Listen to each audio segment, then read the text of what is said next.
Salmos 125, verso 1. Diz assim: os que confiam no Senhor são como o monte de Sião, que não se abala, mas permanece para sempre.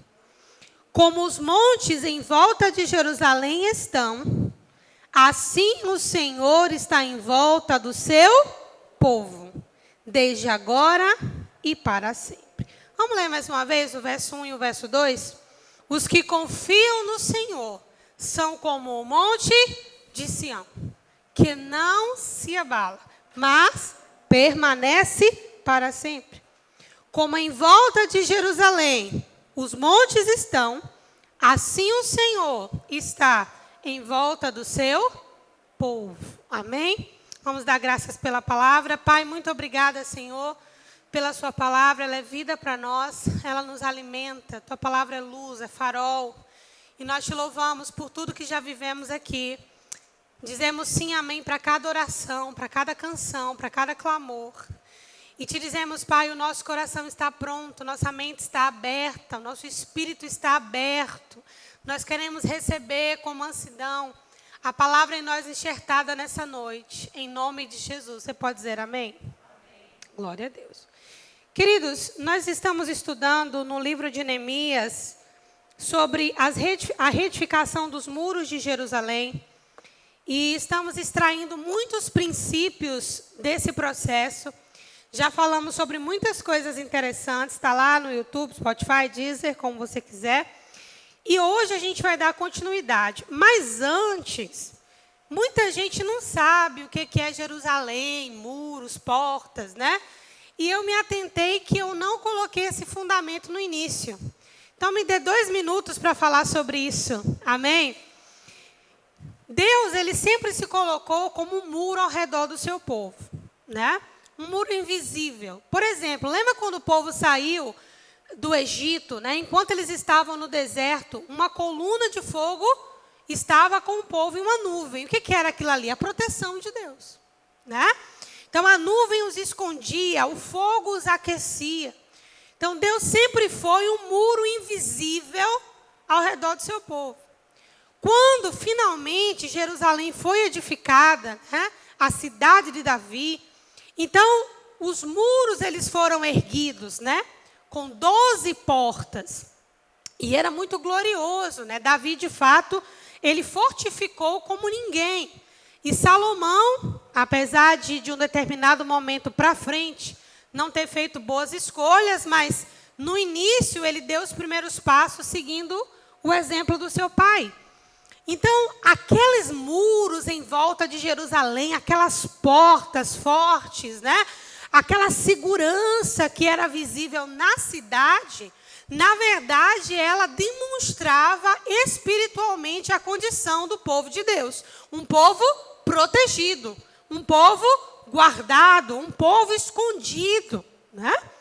Agora, quando o povo se desviou dos caminhos do Senhor, e não foi uma vez só que eles fizeram isso, mas várias vezes, Deus levantou um homem chamado Nabucodonosor. Pastora, mas era um rei babilônico. Pois é. Mas a Bíblia diz lá em Jeremias 27, Deus chamando Nabucodonosor de meu servo. Né? A propósito, abra comigo aí em Jeremias 27. É importante a gente colocar esse fundamento, até porque as coisas que eu vou falar aqui, se vocês não souberem disso, vai ficar confuso, né? Jeremias, abra comigo aí no capítulo 27. Nós vamos ler aqui a partir do verso...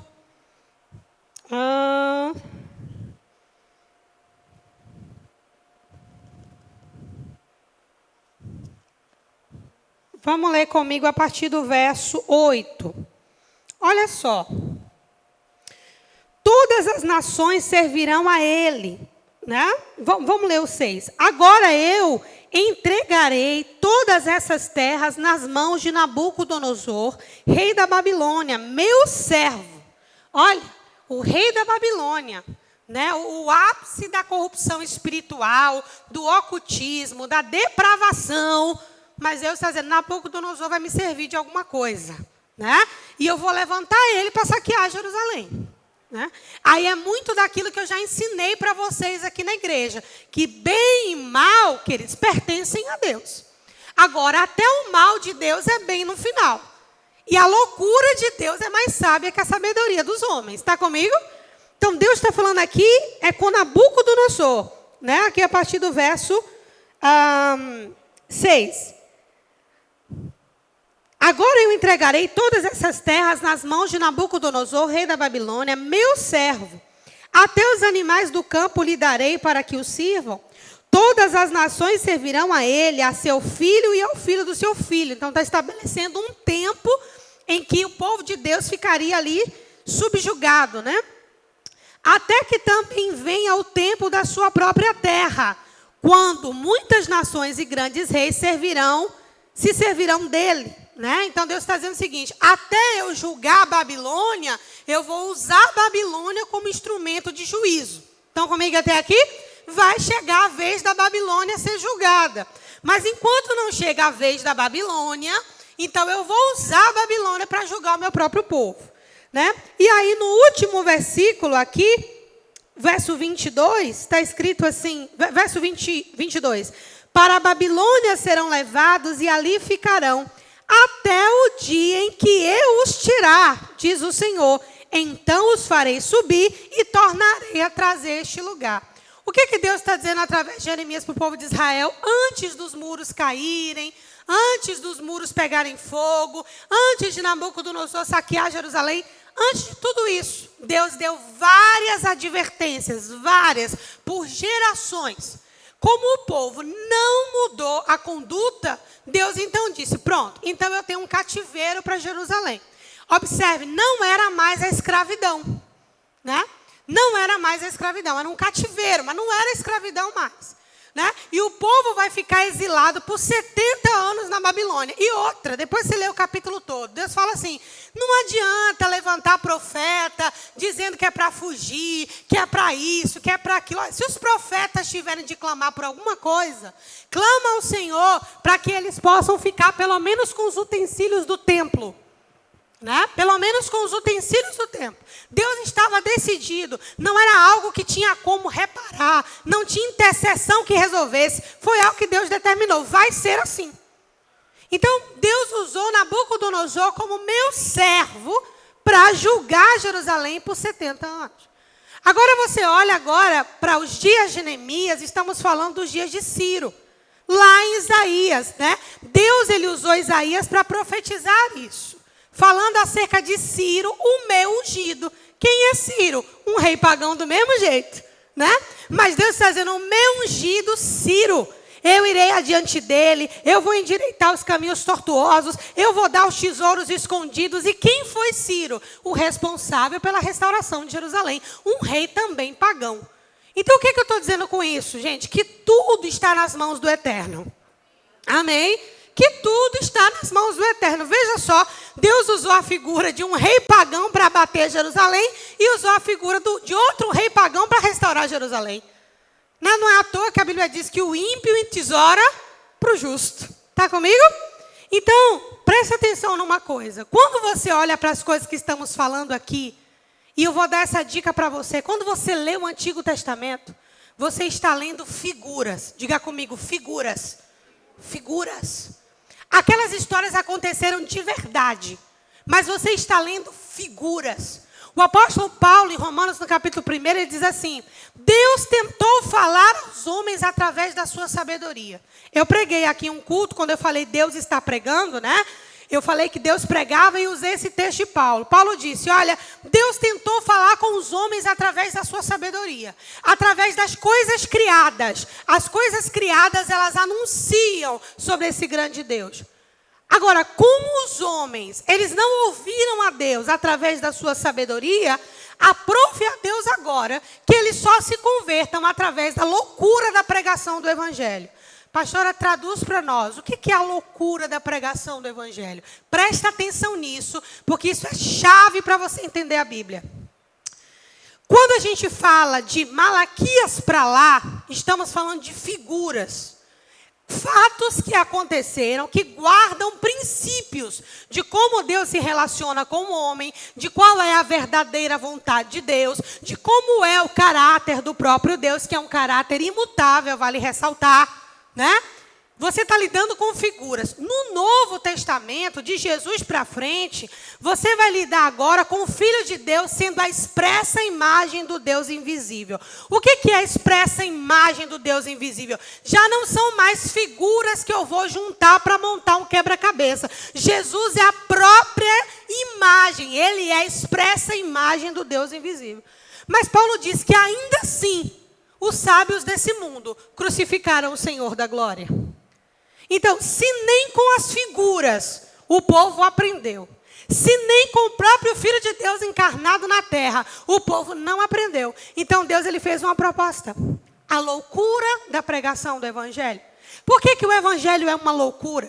Porque você tem figuras judaicas que são importantíssimas, porque elas são a base para o cristianismo. O cristianismo sai de dentro do judaísmo. E você tem agora o cristianismo com gentios, com pagãos e o Filho de Deus encarnado. Então você tem uma mistura entre as figuras do Antigo Testamento e o próprio Filho de Deus, que não são coisas separadas. Jesus ele está repetindo o Antigo Testamento, só que ele está convergindo tudo nele. Ele é o sumo sacerdote, ele é o próprio Cordeiro, ele ressuscita, ele é tudo. Ele é o mestre, ele é o pastor, ele é o guia de Israel, ele é tudo, ele é o profeta. Jesus ele está repetindo o Antigo Testamento, mas tudo nele. Mas nem assim o mundo entendeu. E a Bíblia diz que mesmo assim, crucificaram o Senhor da glória. Então o que nos sobrou? Diga comigo, a loucura. Diga com mais fé, porque é isso mesmo. Diga a loucura da pregação do Evangelho. E a Bíblia quem chama de loucura, não sou eu. Por isso a Bíblia diz, irmãos, que Deus escolheu o que? As coisas loucas desse mundo. As coisas loucas desse mundo não é um cara jogado na esquina, chapado de droga. Não. As coisas loucas desse mundo são as coisas que não fazem sentido para esse mundo. Está me entendendo? As coisas que não fazem sentido. O que Deus vai ensinar agora? Quem quiser ser grande, que seja pequeno. Ele vai ensinar um caminho totalmente ao contrário. Deus é como se ele... Vou confundir a terra. Já que eles não entendem pelo jeito certo, deixa eu ver se de ré eles entendem. Então Deus começou. Quem quiser ser o maior, seja o menor, você tem que perdoar o seu irmão. Não 70 vezes, mas 70 vezes 7. Porque na verdade, o perdão que você dá, quantas vezes forem necessárias, ainda não compara a quantidade de vezes que você foi perdoado. Não é assim? Os últimos, eles serão o quê? Serão os primeiros, mas os primeiros serão o quê? Os últimos, né? O que contamina o homem não é o que entra, é o que sai. Então Jesus, ele vem trazer, diga comigo, a loucura da pregação do Evangelho. Então, diga assim comigo, não dá para ser sábio e crente ao mesmo tempo. Não pelo menos a sabedoria desse mundo, amém? Que é corruptível, é vazia, é tola, não pelo menos a sabedoria desse mundo. Para você ser crente, irmão, você tem que ter uma dose de loucura. Mas também não é a loucura desse mundo. Amém? Fazer uma tatuagem na minha testa com o nome de Jesus e sair com os cabelos rosa para cima. Não. A loucura que não é a loucura desse mundo também. Da mesma forma que a sabedoria não é a sabedoria desse mundo. Você está comigo? Então você vai ouvir algumas coisas hoje e nos próximos dias que são loucura para esse mundo. Mas o desafio que eu vou te dar é que enquanto eu estiver pregando, essa palavra estiver sendo pregada, que você deixe o Espírito Santo testificar no seu coração. Porque a testificação do Espírito, ela aprova a vontade de Deus. Amém? Quem aqui já ouviu falar em Urim Tumim? Já ouviu? Pronto. As pedras sacerdotais, né? Só Iago, mais ninguém? Mércia. Iago não conta, né, filha? Tô brincando, meu amor. Você conta, mamãe, viu? Eram as duas pedras sacerdotais que eram como se fossem acessos a oráculos de Deus. O sumo sacerdote carregava 12 pedras no seu peito. Cada pedra representava a nação de Israel e cada uma delas com a letra do alfabeto hebraico. O que acontecia? quando alguém ia ao sumo sacerdote para saber se era a vontade de Deus isso ou aquilo, eles tinham essas duas pedras. E com o uso dessas duas pedras, vamos dizer de uma maneira bem vulgar, que seria o nosso cara ou coroa hoje, digamos assim, Deus diria sim ou não. E se fosse sim, Deus daria uma resposta através das pedras que se iluminavam no peitoral sacerdotal. E só o sacerdote saberia aquelas letras, ele saberia dizer o que Deus estava falando. Por exemplo, quando Samuel morre, e Saul não sabe agora se ele vai para os filisteus, se ele foge, Deus já havia julgado Saul, já tinha dito que o filho de Saul não ficaria no trono. Saul já não sabe mais o que fazer, ele vai até o sacerdote, ele vai recorrer às pedras. Mas as pedras não falam nada, o sacerdote não fala nada. Por quê? Porque Deus já tinha falado antes. O fim de Saul já estava determinado. Deus não ia reverter. Então ele vai para onde? Ele vai para uma feiticeira. E até a feiticeira diz a mesma coisa que Deus disse. Amém? Então, quando a gente vai falar, hoje nós vamos falar muito sobre sacerdócio, eu posso tocar em algumas coisas que deixam você desconfortável. Mas fique até o final da série, até o último dia. Não fique me ouvindo e ouvindo mais um bocado de coisa. Preste atenção na palavra e você vai ser edificado. Está comigo? Glória a Deus. Agora sim, põe o primeiro versículo, por favor. Tanto faz, qualquer uma das ordens sobre o templo do Espírito Santo. 1 Coríntios 3, 16, 17 diz assim: vocês não sabem que são santuário de Deus? E que o Espírito de Deus habita em vocês? Se alguém destruir o santuário de Deus, Deus o destruirá, pois o santuário de Deus, que é vocês, é sagrado. Leia de novo, com atenção. Vocês não sabem que são o santuário de Deus e que o Espírito de Deus habita em vocês? Todo mundo sabe essa parte. Agora a outra parte. Se alguém destruir o santuário de Deus, Deus o destruirá. Pois o santuário de Deus, que são vocês, é sagrado. O que Paulo está dizendo?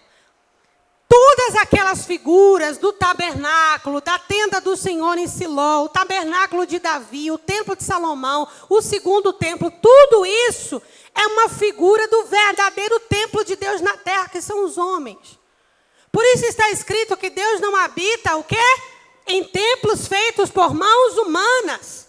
Por mais maravilhoso que ele seja, Deus habita, o templo perfeito de Deus são os homens. Agora isso tem um porquê, né? E a gente vai falar sobre isso. Agora, se alguém destrói esse templo, Deus o destruirá. Porque a relação de Deus com o homem não está fora, ela está dentro. Se o templo está destruído, Deus destrói o que sobrou. Porque, na verdade, nós fomos criados para isso, para sermos templo do Espírito Santo. Vocês estão me acompanhando até aqui? Então, a destruição do templo, Deus também destrói. Agora, como é que Deus vai destruir uma coisa que já está destruída? Se alguém destruir o templo de Deus, Deus o destruirá. Porque o templo de Deus, embora esteja dentro de mim e de você, ele é invisível, mas não significa que ele não é real. Nós podemos destruir esse templo invisível através de uma vida pregressa, através de uma vida de pecado, através de uma vida de ira, através de uma vida de contenda, de discórdia, de promiscuidade, de engano, de coração endurecido. Esse templo invisível que está em nós, ele vai sendo destruído, né? Já não é mais Nabucodonosor, somos nós. Por tuas palavras serás condenado e por elas serás justificado. Não é assim que está escrito? Então, se eu destruo esse templo, Deus vai me destruir. Eu destruo o templo invisível, que é onde Deus habita, porque carne e sangue não herdam o reino de Deus. Então Deus não habita no meu sangue, Deus não habita na minha carne, mas Deus habita em algum lugar dentro de mim. Que lugar é esse? No meu espírito. Está comigo? Então, se alguém destrói o templo de Deus, Deus o destruirá. Agora, porque o templo de Deus, que são vocês, somos nós. É sagrado. Você já olhou para a sua vida como se você fosse sagrado? Não, eu sei que não. A maioria de nós não tem consciência sacerdotal e nem tem consciência de que é sagrado. Você não é sagrado porque você é perfeito, você é sagrado porque você foi separado. Você não é sagrado porque você não erra, você é sagrado porque Deus te escolheu para habitar dentro de você e enviou Jesus como Cordeiro perfeito para morrer no meio do seu lugar e perdoar o meio do seu pecado.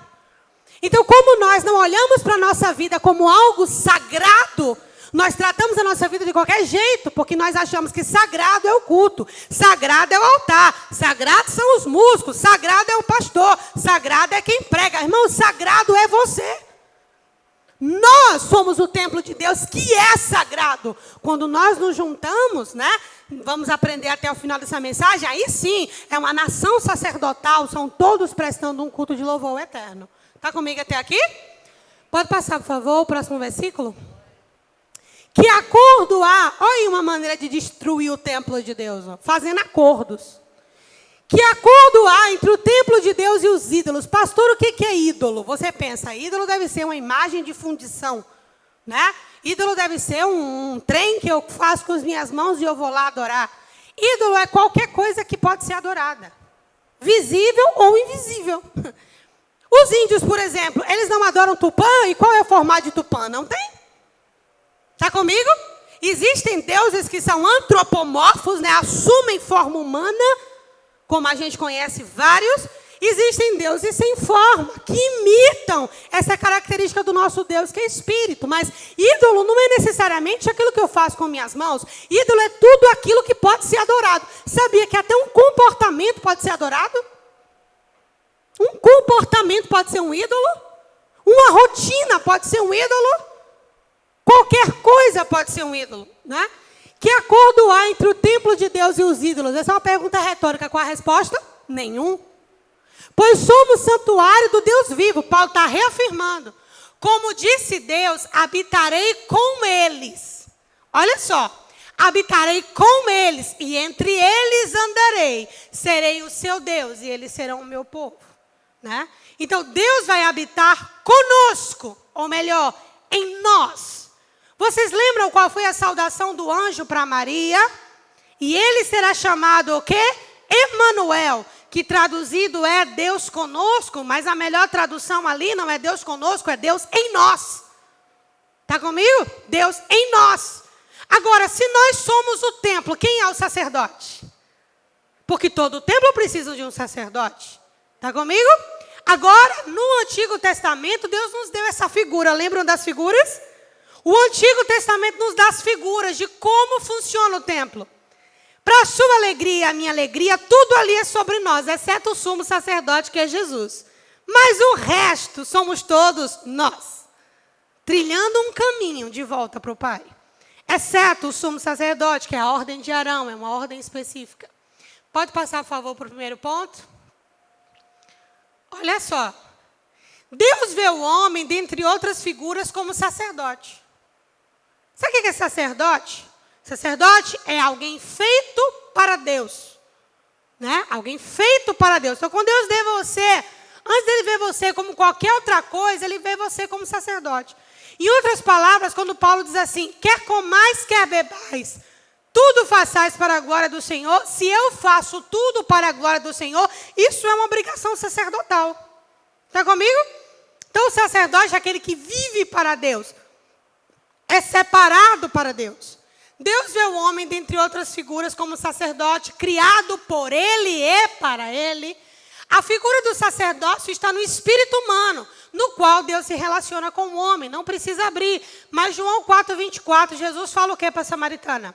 Deus é espírito. E importa que aqueles que o adorem o façam em espírito e em verdade, porque o Pai procura tais que assim o adorem, assim como em espírito e em verdade. Quem são os tais? Os tais que adoram em espírito.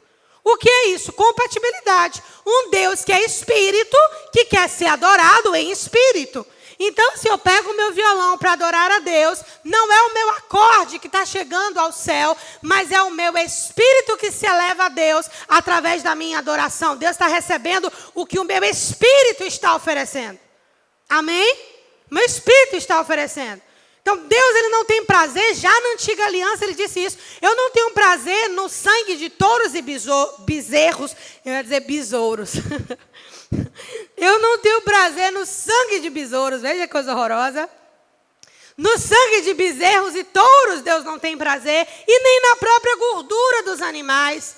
Mas o que é agradável ao Senhor? Davi já disse, um espírito quebrantado e um coração contrito. Né? Isso tem valor diante de Deus. Agora, aquelas figuras, se o meu touro é o que eu tenho de mais precioso e eu consigo oferecer o meu touro, Deus não está recebendo o bendito do touro. Deus está recebendo a minha atitude em dar o meu touro. O touro só é a figura do meu coração. Estão comigo? O touro não vai se transladar e chegar no céu. Inclusive, com relação a dízimos e ofertas, o autor dos Hebreus fala sobre isso. Ele diz, aqui são homens que recebem. Ou seja, dízimos e ofertas entregues no altar. Aqui são homens que recebem. O dinheiro não pega asas e sobe. Mas a Bíblia diz, aqui são homens que recebem, mas ali, aquele de quem se testifica que vive. Quem é aquele de quem se testifica que vive? O próprio Jesus, né? O Espírito vivificante. Então, Deus, ele vê o homem como sacerdote. Por isso, Jesus fala em João 4 que ele quer uma adoração em espírito. Amém? 1 Coríntios 15, 50 até o 58. Paulo está dando uma explicação aqui que carne e sangue não podem herdar o reino de Deus. Abra aí, por gentileza. É importante ler. Mesmo que eu não consiga terminar, a gente termina depois. É para eu poder explicar com calma, né?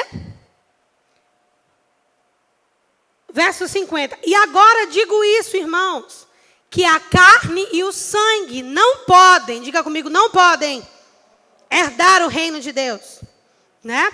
Nem a corrupção herdar a incorrupção. O que Paulo está dizendo? Essa sua carninha aí, que representa a matéria, e o sangue que corre nas nossas veias, que é onde está a alma humana, né? A nefesh, uma das dimensões da alma, corre no sangue. Por isso não se bebe sangue, não se toma sangue, nem de animais, né? Então, essa carne e o sangue não podem herdar o reino de Deus. Nem aquilo que é corruptível, um corpo que envelhece, que vai morrer, vai para o pó. Um corpo incorruptível corruptível não pode herdar o que é incorruptível. No verso 51 ele diz, eis que vos digo um mistério. Por que mistério? Porque estava guardado. Nenhum profeta falou sobre isso, ninguém falou sobre isso. Paulo falou sobre isso, né? Eis que vos digo um mistério. Na verdade, nem todos dormiremos, ou seja, nem todos vão morrer. Paulo acreditava no arrebatamento para aqueles dias, né? Nem todos dormiremos, mas todos seremos transformados. Né? Não, nem todo mundo vai morrer, e agora a gente sabe que é a ocasião do arrebatamento, mas todos seremos transformados. Ele está falando isso para justificar que carne e sangue não herdam o reino de Deus. Né? Então ele disse, no momento, né? Num abrir e fechar de olhos, ao soar da última trombeta, pois a trombeta soará e os mortos ressurgirão incorruptíveis. Como assim incorruptíveis, pastora? Eles não vão ressuscitar com o corpo que perece. Não vão morrer outra vez. Incorruptíveis. E nós os vivos, seremos transformados. Pois convém que aquilo que é corruptível, o que é corruptível? Carne e sangue. Aquilo que é corruptível se revista da incorruptibilidade. Pastor, e o que é essa incorruptibilidade? Não sei. Vamos dar o nome de glória, né? Porque não sei o que exatamente é isso, mas é um corpo que ainda é um corpo, mas é como Jesus, é um corpo que come, mas ao mesmo tempo passa pelas paredes. Não sei dar um nome para isso. Transmutação de matéria, sei lá. Não há um nome para isso, mas é um corpo glorificado. Então Paulo está dizendo, carne e sangue não podem herdar o reino de Deus. Agora, se carne e sangue não podem herdar o reino de Deus, o que é que sobra no homem para herdar o reino de Deus? O Espírito. Amém? Sempre que eu falar alma, associe a mente, emoções e sangue. Tá? Então, vamos lá. Pode colocar o slide, por favor? Então, se carne e sangue não pode herdar o reino de Deus, e Jesus está falando para a samaritana que vai se relacionar, Deus quer se relacionar de espírito para espírito, é porque o espírito do homem é muito precioso para Deus. Estão comigo? por que que o espírito do homem é muito precioso para Deus? Porque é quem você é. A sua carne é uma roupa. Lembra? O salmista falou sobre isso. Olha, um corpo me preparastes. O que é um corpo me preparastes? É um espírito que entra no corpo que foi preparado. Né? Então, Deus ele se relaciona com o espírito humano. Agora veja a preocupação. Irmão, se Deus se relaciona conosco em espírito, e a maioria do nosso dia a gente vive na carne, olhe quanto tempo nós nos relacionamos com Deus. Está comigo? Está comigo? Se Deus se relaciona conosco em espírito, mas a quantidade do tempo do nosso dia e da nossa vida que nós andamos na carne não é pouca coisa não. Né? Então, carne, estrutura física, sangue, nefesh, uma das dimensões da alma. Pode passar, por favor. O 2. Ah, esse aí mesmo. Olha só, eu botei 3 bonequinhos para vocês verem aí, ó. Esse bonequinho aqui eu tentei colocar mais luz, para vocês entenderem que é o espírito. Esse bonequinho do meio eu botei menos luz e diminuí ele de tamanho, para vocês entenderem que é a alma. E o último bonequinho eu botei ele ainda menor, com menos luz ainda, para vocês entenderem o que é o corpo. Então, quem somos nós? Um espírito que se tornou alma vivente e veio habitar dentro de um corpo. E depois vai fazer o caminho de volta. Tá vendo as setinhas? Deu para entender as setinhas, gente? Não deu para entender não, foi? Bom, valeu a intenção, né? A setinha é a direção. Então, o espírito é luz, né? A Bíblia diz que o nosso Deus habita na luz inacessível. Irmão, você olha para o sol, já é um negócio que a gente não consegue. Agora, você imagina aquele que habita na luz inacessível. Né? Luz não é só um clarão, luz é uma série de coisas junto, né? Então, esse espírito, ele é reduzido, ele desacelera para a alma, que desacelera para a matéria. Isso aqui são dimensões. Aí vocês vão entender o que é sacerdócio. Sacerdócio é o primeiro bonequinho cheio de luz.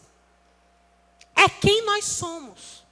Deus não tem filhos e sacerdotes. Deus tem filhos sacerdotais. É por isso que em Apocalipse a Bíblia diz que o Cordeiro de Deus conquistou para Deus o quê? Todos os povos de toda raça, tribo, língua e nação. E os fez o quê? Filhinhos de papai?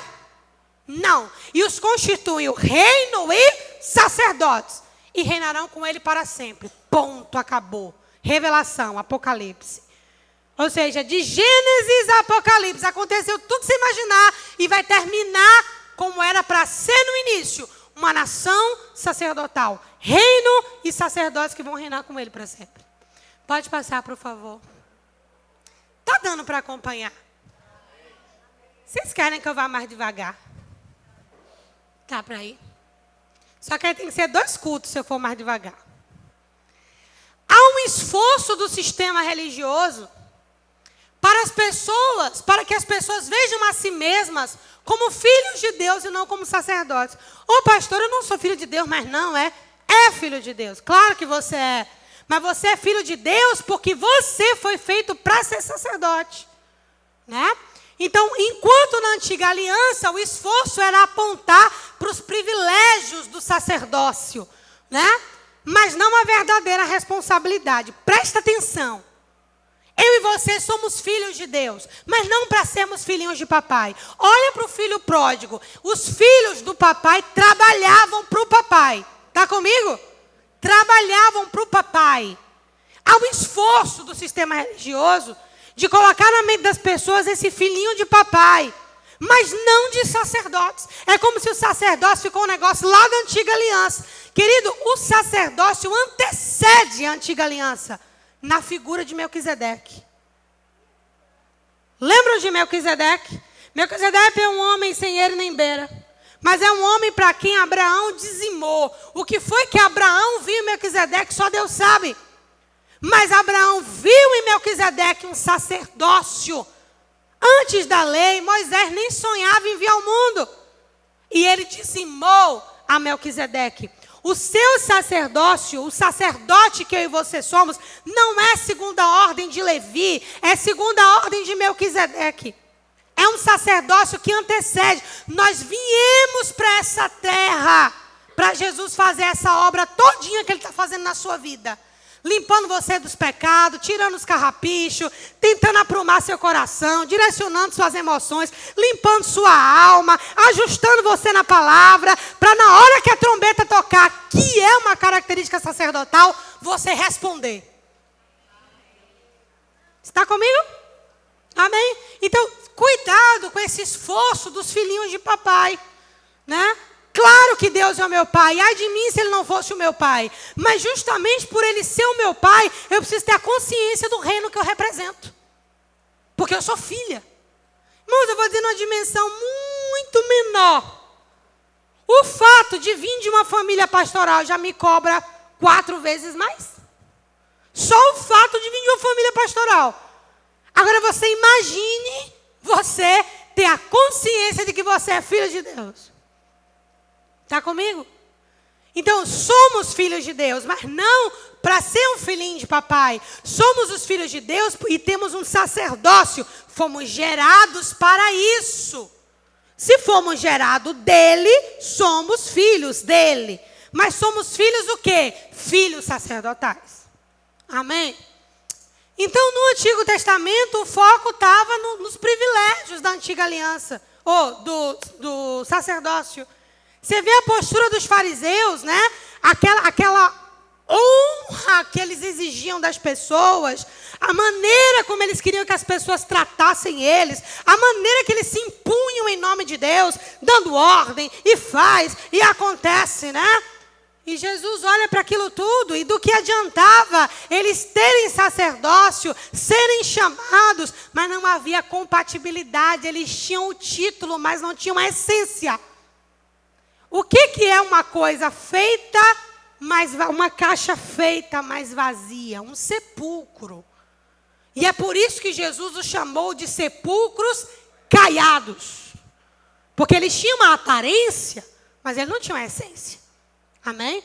Aí Jesus vai mandar um nó na cabeça desses fariseus com a parábola do bom samaritano. Porque eu não sei se vocês lembram, né? Mas o homem vinha descendo de Jerusalém para Jericó, e ele é assaltado, quebram o cara na porrada, jogam o cara no chão quase morto. O sacerdote está indo para o seu turno, subindo para Jerusalém. Mas quando ele olha para o homem lá, vixe, não posso não, porque tu morre aí, viu? Porque eu tenho um turno para fazer no templo. Né? Passa o levita, a mesma coisa, morre aí, cara, porque eu tenho um turno lá no templo. Aí vem um cara que não tem título nenhum. Um cara que ainda é samaritano. Jesus ainda bota para alfinetar. Um cara que ainda é samaritano. Né? É como se fosse assim, irmão. A torcida é toda do Brasil. Jesus fala assim, aí um argentino. Entendeu como é que é? Aí todo mundo do Bahia, Jesus diz assim, aí um cara que torce por Vitória. É assim, entendeu? Um cara sem título, um cara que era samaritano, vai lá e faz o quê? Tudo que o sacerdote e o levita não fizeram. Está comigo? Então o que Jesus está falando? Os títulos, as colocações, as figuras, eram só para vocês entenderem qual é o papel de vocês, seres humanos mortais. Mas vocês não precisam do título para fazer isso. Se o meu próximo está aqui, não está no templo. Vocês estão me entendendo, irmãos? Eu nem cheguei em Neemias ainda, porque eu precisava fundamentar a questão do sacerdócio com vocês. Então, a parábola do bom samaritano. Alguém que fez o que precisava ser feito, independente de título. Independente de título. Amém? É claro que o título tem um valor, mas diga-se comigo, é uma figura. É uma figura, diga de novo, é uma figura. Por isso não idolatrem homens, sejam eles quem forem. Honrem autoridades, mas nunca idolatrem ninguém. Amém? O que é idolatria, pastora? Adoração que não é a Deus, pode ser a qualquer coisa. Pode passar, por gentileza? Pode passar, depois a gente volta para aí. Lá em Neemias, no capítulo 3, eu queria que você abrisse comigo agora. Vamos ler os primeiros versículos de Neemias. Consegui convencer você que tem um sacerdote aí dentro? Amém? Abra comigo em Neemias no capítulo 3, verso 1. Essa consciência de sacerdócio, gente, é um tipo de consciência que, quando a gente assume, a gente entende que o nosso coração é o altar. Nós somos os sacerdotes e precisamos dar a Deus um fogo santo, um fogo limpo, 24 horas por dia. Aí a gente rompe com aquela mentalidade medieval de que o templo, que é santo, né? De que sacerdote é alguém, é um clero, é alguém acima. Verso 1. Neemias 3:1. Levantou-se Eliasibe, o sumo sacerdote, com seus irmãos, os sacerdotes, e edificaram a porta das ovelhas. É incrível isso. Eu vou explicar o porquê. Consagraram-na, assentaram as suas portas e continuaram até a torre de Sem e a torre de Hananel. Olha para cá. A primeira coisa que aconteceu lá, você pode ler aqui a partir do verso... verso 17 do capítulo 2. Neemias está animando o povo, né? Então ele está dizendo: então lhes disse, bem veio de vós a aflição em que estamos em Jerusalém, que está em ruínas, e suas portas foram queimadas pelo fogo. Vinde, reedifiquemos os muros de Jerusalém, para que não estejamos mais nessa situação humilhante ou nesse opróbrio. Também lhes declarei como a mão do meu Deus me fora favorável, e as palavras que o rei me tinha dito, responderam eles: levantemos, edifiquemos. Ou seja, o povo correspondeu, né, ao que Neemias estava falando, de maneira que deram início a essa boa obra. O povo começou a se movimentar. Quando, porém, Sambalate, o horonita, e Tobias, o oficial amonita, e Gesem, o árabe, ouviram a respeito disso, zombaram de nós, desprezaram-nos, perguntaram: o que é isso que fazeis? Quereis rebelar-vos contra o rei? Isso aqui representa, né? Vocês querem sair desse governo? Respondeu-lhes: o Deus do céu é que nos fará prosperar. Nós, os seus servos, nos levantaremos e reedificaremos. Mas vós não tendes parte, nem direito, nem lembrança em Jerusalém, ou nesse ministério, né? No versículo 1, aí sim, o sumo sacerdote Eliasibe, com seus irmãos os sacerdotes, edificaram a porta das ovelhas. Essa porta das ovelhas, ela foi edificada aqui. As ovelhas, os cordeiros, né, que eram imolados para o sacrifício, passavam por essa porta. Mas anteriormente, não era assim. Essa porta que foi edificada na reedificação dos muros, é Jesus que se identifica com ela. Olha a figura de novo. Ele diz: eu sou a porta das ovelhas. Quando Jesus diz eu sou a porta das ovelhas, ele está falando dessa porta que estamos falando agora de Neemias. Estão conseguindo entender? Eu sou essa porta. Eu sou a verdadeira porta das ovelhas. Agora, se ele é a porta por onde as ovelhas entram, aqui tem dois sentidos. As ovelhas que entravam naquela porta eram as ovelhas para o sacrifício, amém? Ele está dizendo: eu não só sou a porta, como eu sou o próprio sacrifício. A ovelha do sacrifício, amém? Então, os primeiros a tocar nos muros para edificar foram os sacerdotes e o sumo sacerdote. E a primeira porta a ser reparada foi a porta das ovelhas, né? Então, pastora, vamos falar de figuras nesse texto com a nossa vida.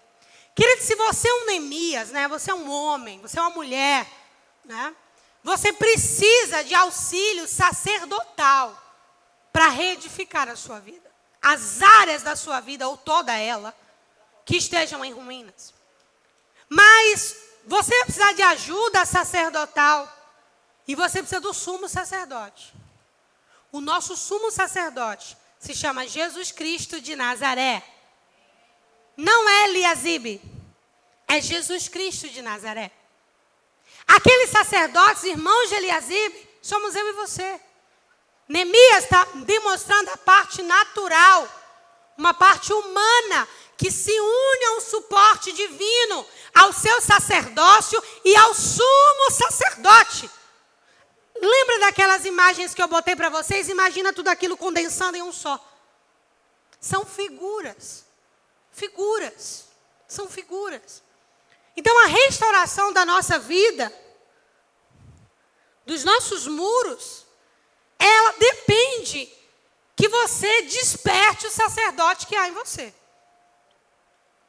Tudo na sua vida é sacerdotal. Fala para a pessoa do seu lado, tudo na sua vida é sacerdotal. Diga, mas é tudo mesmo. Tudo mesmo. Tudo é sacerdotal. Sacerdote era uma linhagem separada para Deus. Era uma linhagem separada para Deus. Eles eram diferentes. Você precisa entender, homem, mulher de Deus que está aqui, você tem um sacerdote adormecido aí dentro. Psicanálise não vai tratar isso. Psicólogo não vai tratar isso. Terapia não vai tratar isso. Psiquiatra não vai tratar isso. Pastor não vai tratar isso. Há lugar para tudo isso que eu falei aqui. Mas no tocante a despertar esse sacerdócio, depende exclusivamente de você. De mim. Porque é a visão que você vai assumir para a sua vida. Quando você é sacerdote, você olha para as pessoas diferente. Por que Jesus diz assim, olha, sirvam uns aos outros? Ah, servir uns aos outros, vixe, mas o povo é mal educado e não olha para trás e não gostam de mim e não sei o quê. Mas quando você é sacerdote, irmão, você entende que essa é sua obrigação. Se o outro vai dizer bom dia, boa tarde, boa noite, ou vai explodir, é um problema dele. Eu sirvo porque eu sou sacerdotisa do Senhor. Você está comigo? E agora eu não me refiro ao templo, eu falo em casa, em tudo. Por isso que a Bíblia diz, olha, sirvam uns aos outros como ao Senhor. Porque vai chegar um dia que você não vai mais servir pessoas. Você vai estar diante do Cordeiro de Deus. Mas aqui nessa terra, nós servimos a Deus servindo pessoas. Nós honramos a Deus honrando pessoas. Nós amamos a Deus amando pessoas. Está comigo? Recebemos o perdão de Deus como? Perdoando pessoas. Todo o reino de Deus nessa terra para você. Abra sua mente em nome de Jesus e deixe-se entrar. Passa pelo seu sacerdócio. Passa pelo seu sacerdócio. As pessoas que estão à sua volta, sejam elas quem forem. Deus colocou essas pessoas ao seu lado para vocês servirem. Dentro do casamento, o marido à mulher, a mulher ao marido, os dois aos filhos, os filhos aos pais. No patrão, o patrão pode servir também o seu funcionário. O seu funcionário deve servir ao seu patrão. Não é uma coisa externa, irmão. Sacerdócio é algo de dentro. Jesus disse o quê? O Filho do Homem não veio para ser servido, mas para servir. Ele se tornou o nosso sumo sacerdote quando ele apresentou o seu próprio sangue a Deus no nosso lugar. Mas aqui na terra, antes da sua morte, ele funcionava como sacerdote, servindo as pessoas. Enquanto os sacerdotes estavam no templo. Estão entendendo o que eu estou falando? Desperte o sacerdócio que há em você, porque é a partir dessa cosmovisão que você vai olhar a sua volta e vai mudar a sua vida. Alguém que entende a si mesmo como filho de Deus, ele só quer regalias. Não, aquele apartamento ali é para o filho de Deus. Aquele carro ali é para o filho de Deus. Aquele concurso ali é para o filho de Deus. Né? Tem que me respeitar, por quê? Porque eu sou filho de Deus. Né? E essa visão, ela é medíocre. Porque ainda que Deus possa te entregar todas essas coisas, de bandeja na tua mão, não é a sua obrigação se ver assim. Está errado. Você tem que se ver como aquele que serve os homens. Está comigo? É por isso que o menor será o maior. A nossa mente, ela é doutrinada, irmãos. Isso aqui não é da agora, não. É lá desde o século I até agora. São 2000 anos mexendo em história, física, vários movimentos, ideologia, mídia, TV, jornal, guerras, ideologias. É tudo para formatar a mente humana. Não vem a mim. Está comigo? Do Dos 2000 anos que Jesus pisou nessa terra, 1000 anos essa Bíblia estava fechada. Porque ela estava na igreja católica, com todo respeito, mas na idade medieval. Nos 1000 anos de trevas. Ou seja, só tem 1000 anos que essa palavra está aberta para mim e para você. Já parou para pensar nisso? 1000 anos. Agora, 1000 anos na Bíblia é muito significativo, né? 1000 anos para Deus são como um dia, e um dia para Deus são como 1000 anos. Mas vale um dia na sua presença do que 1000 em outro lugar. Deus, ele pode fazer esse um dia, esses 1000 anos que a Bíblia está aberta, render, irmão, os 6000 anos que o homem tem na face da terra. Depende de mim, depende de você. Porque nós temos auxílio do Espírito Santo. Você precisa entender que a sua caixa tem que quebrar. Você não tem que idolatrar homens, denominações. Não. Você precisa se despertar para Deus. Despertar para quem você é no Espírito. Honre as pessoas que te abençoam com a palavra. Seja grato por elas. Agora desenvolva a sua comunhão a nível pessoal, irmão. Porque na hora da morte, ninguém vai no seu lugar. Está comigo? Quando estivermos diante do Senhor, irmão, ninguém vai estar no seu lugar. Nem no meu. É a minha mão e a sua diante do Cordeiro, sendo provada com fogo para ver o que sobra. Está comigo? Bom, mesmo que vocês não estejam comigo, é isso que a Bíblia diz. Mas não se assuste. Deus está trazendo a palavra para haver libertação. Deus está trazendo a palavra para abrir os seus olhos. Deus está trazendo a palavra para você romper com os seus grilhões e entender que esse mundo é passageiro e curto diante de uma eternidade. Amém? Então vamos lá. Falando de sacerdotes, né? A gente tem alguns exemplos na Bíblia, né? Tanto de sacerdotes como de sumos sacerdotes. A gente tem um exemplo na Bíblia catastrófico de um sumo sacerdote. Quem foi ele? Eli. Quem lembra que foi Eli? Há um membro que chamou Ana de bêbada, amém? Eli. Samuel cresceu com Eli, mas os filhos de Samuel, irmão, os meninos eram terríveis. Samuel não, gente. Quem era? Eli. Samuel não era terrível. Terrível eram os filhos de Eli. Eu falei isso não, né? Bom, mas foi o que eu quis dizer. Os filhos de Samuel também não seguiram o sacerdócio, não. Mas não chegavam a ser terríveis como os filhos de Eli. Não, os filhos de Eli eram terríveis. Os de Samuel, mais ou menos. Né? Mas os de Eli eram terríveis. Né? E como os de Eli eram terríveis, Eli não ia com a vara para cima desses meninos. Um pai passivo, sabe? No brasileiro, aquele brasileirês Nutella, aquele pai super good vibes. Aprende com a vida, deixa aí que um dia aprende, né? Deixa aí que um dia acorda. Deixa aí, vai. Isso é egoísmo. Porque a criança entregue a si mesma vem a ser a vergonha dos seus pais. Você botou alguém no mundo, você tem responsabilidade de gerar emocionalmente, espiritualmente e fisicamente. Amém? Então, por Eli reter a vara desses meninos, esses meninos aprontaram tanto, irmão. Aprontaram tanto que Deus fez uma das poucas coisas que Deus faz, retirar uma palavra. Deus fez com Eli. Deus disse para ele, olha, eu disse que os teus filhos viveriam e estariam no sacerdócio diante de mim. Mas hoje eu te digo, longe de mim tal coisa. Deus retirou. Longe de mim tal coisa.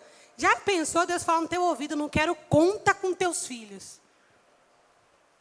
Bom, Deus disse isso para Eli. Longe de mim tal coisa. Né? Eli teve um fim trágico. E os seus filhos também. Então Deus levantou Samuel. Mas eu estou falando de Samuel e Eli pelo quê? Ah, sim. Os exemplos de sacerdócio. Né? Então a gente tem aqui um sacerdócio falido. Diga comigo, um sacerdócio falido. Eu posso falar algo que eu não quero que soe pessoal, porque não é pessoal, mas é porque a ocasião pede. Vocês são maduros para ouvir? Diga assim comigo, Samuel não mudou de lugar.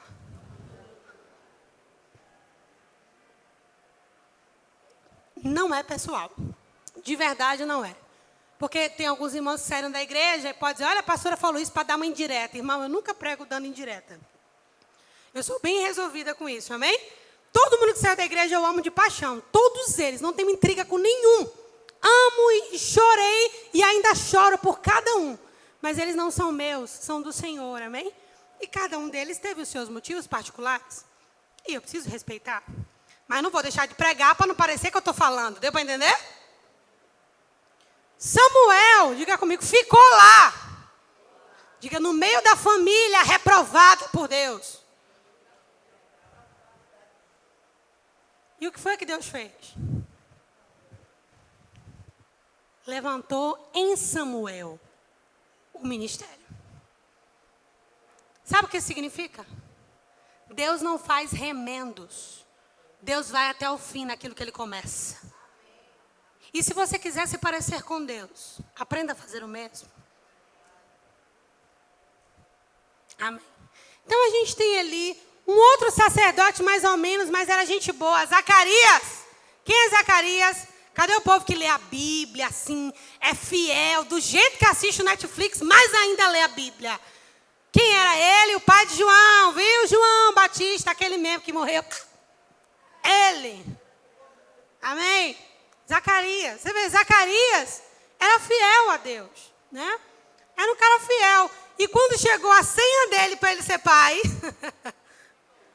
chegou a senha dele, ele, como vai ser isso? Diga. O cara passou a vida toda crendo.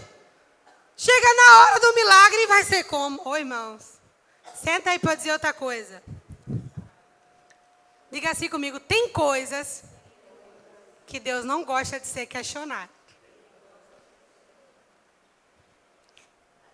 Esse questionamento de Zacarias, e como vai ser? Pronto, não vai ser mais de jeito nenhum. Você vai ficar mudo até o menino nascer. Né? E de fato ele ficou mudo até João nascer. Então um exemplo de um sacerdócio que tem até intimidade com Deus, está ali na presença do Senhor, mas não tem convicção para viver os seus próprios milagres, né? Temos o sacerdócio de Melquisedeque, que a Bíblia não fala quase nada, para não dizer nada dele. Sabemos que ele era sacerdote de Salém, que veio a se tornar Jerusalém posteriormente, né? Temos o sacerdócio do templo de Salomão, né? Os sacerdotes também, cuja glória do Senhor, quando veio no segundo templo, caiu sobre eles. A Bíblia tem vários exemplos de sacerdotes. Agora me permita te perguntar, que tipo de sacerdote você tem sido?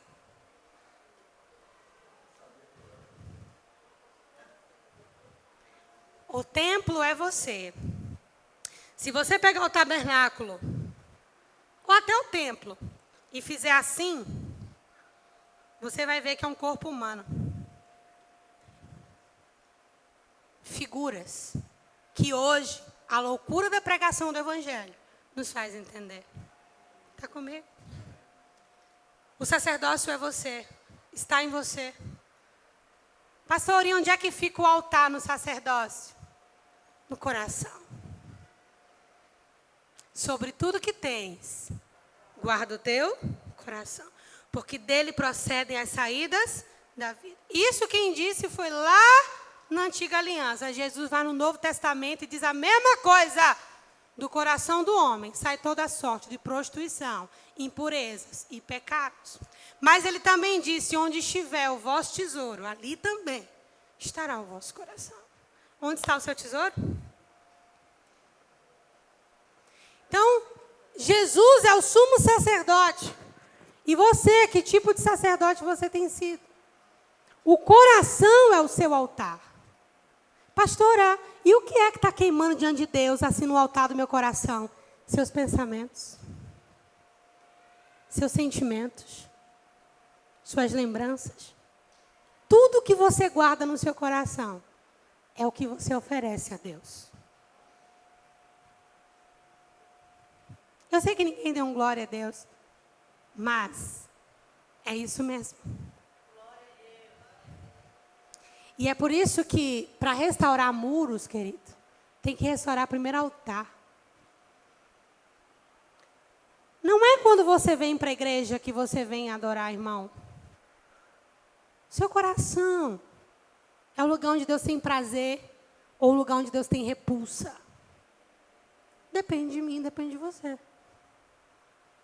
Então, o meu coração, tem a música da Gabriela Rocha diz, né? Então vem me incendiar. Era quando o fogo caía sobre o altar. Meu coração é o teu altar. Ok. Mas será mesmo que Deus responderia com fogo quando Ele olha para o meu coração? Se coração é altar?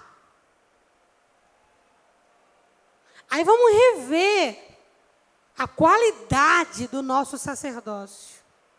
Porque se os muros de Jerusalém caídos é a figura da ausência de proteção de Deus, Deus entregou o povo por 70 anos, ainda que Ele tenha o controle. Deus desprotegeu, deixou o povo lá. Eu vou retificar uma coisa que Deus desprotegeu? Eu vou retificar uma coisa que Deus abriu mão? Não vai, irmão. Primeiro, diga comigo, o coração. Primeiro coração. O que queima diante de Deus não é o que você faz aqui na igreja. O que queima diante de Deus é o seu altar 24 horas por dia. Isso é o que queima diante de Deus. Amém? Pode passar, por favor. Coloca a figura do sacerdote, do sumo sacerdote, e depois a gente vai para o último. Aqui a gente tem, eu botei um bonequinho ali do sumo sacerdote, coloquei um bonequinho do sacerdote e coloquei os muros. Eles fizeram a porta das ovelhas. E você já sabe que a porta das ovelhas era a porta para o sacrifício. Agora você entende quando Paulo diz assim, apresentem ao Senhor os vossos corpos como sacrifício santo, aprazível ao Senhor. Que é o vosso culto? Vosso culto aonde? Vosso culto aonde? Ah, pastor, então a minha mente presta um culto? Sim. Presta. Presta um culto. Então, aqui nós temos o sumo sacerdote, o Senhor Jesus. E temos eu e você, sacerdotes do Senhor. E os muros, uma porta. Porta das ovelhas, a primeira a ser edificada ali. O que você vai fazer passar por essa porta, irmão? Sacrifícios de louvor ao Senhor. Sacrifícios para Deus são um espírito quebrantado e um coração contrito. É por isso que eu já falei aqui na igreja, algumas vezes eu vou repetir. Temperamento não é desculpa para não andar em mansidão. Diga comigo, é uma questão de sacerdócio. Falando em sacerdócio, uma coisa importante é que só tinha uma coisa que o sumo sacerdote podia fazer e os demais não podiam. Quem lembra qual que é? Entrar no Santo dos Santos. Esse caminho era o único que os sacerdotes não podiam entrar. Só o sumo sacerdote, uma vez por ano, ele ia apresentar a Deus o seu sacrifício pelos próprios pecados e os pecados do povo. Sabe quem fez isso? Jesus. Não o pecado dele, mas o nosso pecado que estava sobre ele. Mas a Bíblia diz, irmãos, que esse véu se rasgou. Então diga assim para a pessoa, você não é um sacerdote do outro lado do véu. Você é um sacerdote que pode estar no pezinho do trono. Amém? Diante do seu Senhor, pelo novo e vivo caminho, que é Jesus. Agora sim nós vamos terminar. Sacerdotes restauram muros. Diga comigo, não empreiteiros. Incrível, não? No reino de Deus não são os empreiteiros que fazem a coisa pesada. Quem faz a coisa pesada é o sacerdote. Sacerdotes são quem começam. Sacerdotes se dispõem. Sacerdotes servem de exemplo e sacerdotes são as primícias. Diga, esse sou eu. E é mesmo. E é mesmo. Assuma nessa noite, o louvor pode subir, uma consciência sacerdotal. Amém? Restaura primeiro o altar. Não sai daqui, esquece essa palavra. Não sai daqui, esquece o que prega. Tem um sistema querendo manter você burro, manter você apegado às coisas dessa vida, manter você apegado ao que vai passar. Querido, querida, tem uma eternidade me esperando e te esperando. E nessa eternidade, foi o próprio Jesus quem disse, não ajunteis tesouros na terra. É outra figura, né? Mas façam isso no reino dos céus, onde você não vai ser roubado, onde isso não vai ser corrompido. Está comigo? Viva essa vida com a expectativa da vindoura. Porque onde estiver o seu tesouro, estará o seu coração. E onde estiver o seu coração, está o seu altar. Está comigo? Glória a Deus.